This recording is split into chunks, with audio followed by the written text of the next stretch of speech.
Welcome back to NTV News First Edition. It's coming, the most popular shopping day of the year, Black Friday. And even though this retail event started in the United States, Canadians shop more on Black Friday than any other day of the year, even Boxing Day.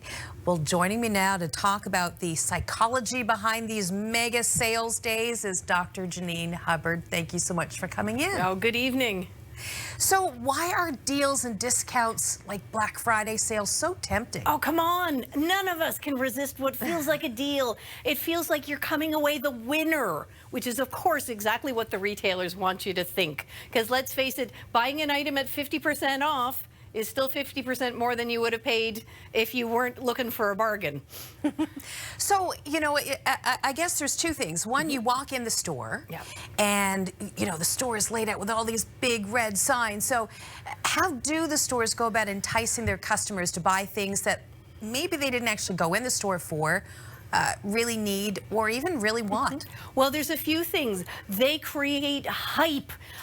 They create a commitment. Again, in the States and even in Canada, for a lot of people, taking the day off and making it a tradition. And for some people, it is the day that they go and get all their holiday shopping done. And that's fine if that's what works for you as your family.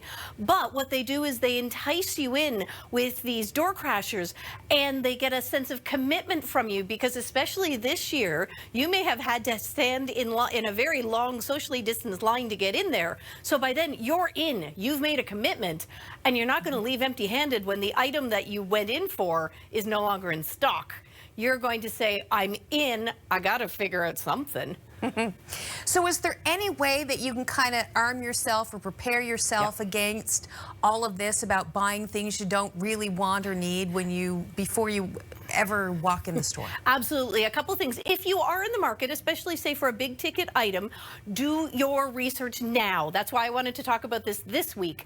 Is amazingly enough, what you may see as listed as a sale price next Friday is actually the same price it was listed as today, but with an overly inflated regular price tag attached to it. So do your research, go in prepared, go in with a set amount of, okay, this is disposable money that I, can kind of play around with, but go in knowing that you're going to make some smart decisions. If you're doing online shopping, first of all, disable the one-click shopping, put things in your cart, and then go away for an hour or two before you come back for them, if at all possible, to give yourself that little bit of time and distance and space to stop yourself from making that impulse decision, that a fear of missing out, which is the biggest thing that we're capitalizing on for that holiday.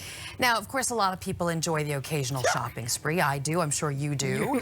But how do we recognize that we might have a problem? Again, you want to obviously take a look at the financial impact, but even for those who may be able to afford what they're impulsively buying, you want to look at the reasons behind it. In the same way that we look at the reasons behind, are you eating because you're bored or you're sad or you're lonely? Same thing with shopping. Are you shopping to meet an emotional need? Are you trying to compensate for something?